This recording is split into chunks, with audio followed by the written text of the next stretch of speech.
Channel subscribe کرنے کے لیے سبسکرائب بٹن کلک کریں، ساتھ ہی بیل آئیکن کو کلک کریں تاکہ لیٹسٹ ویڈیوز آپ کو ملتی رہیں۔ گورنر پنجاب چودھری محمد سرور کی گورنر ہاؤس میں منعقدہ کرسمس کی تقریب میں بطور مہمان خصوصی شرکت۔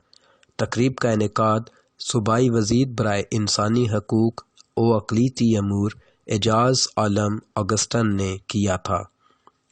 بیگم گورنر پنجاب مس پروین سرور، سابق بشپ آف لاہور الیگزینڈر جان ملک اور صوبائی اراکین اسمبلی سعدیہ سہیل، عظمیٰ کارتار، مہندر پال سنگھ اور دیگر بھی موجود تھے۔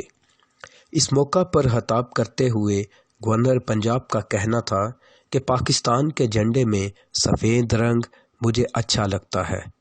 آپ سب کو کرسمس کی خوشی کی پیشگی مبارکباد پیش کرتا ہوں۔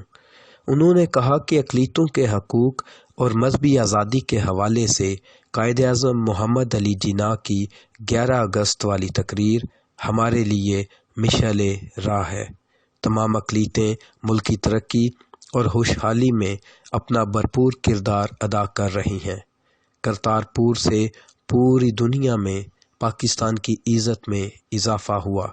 افواج پاکستان، تمام سیکورٹی اداروں نے ملک میں امن لانے میں اہم کردار ادا کیا۔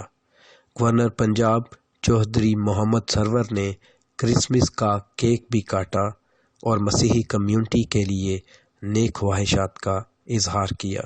نوائے مسیحی کے لیے رپورٹ کر رہے ہیں شکیل انجم ساون۔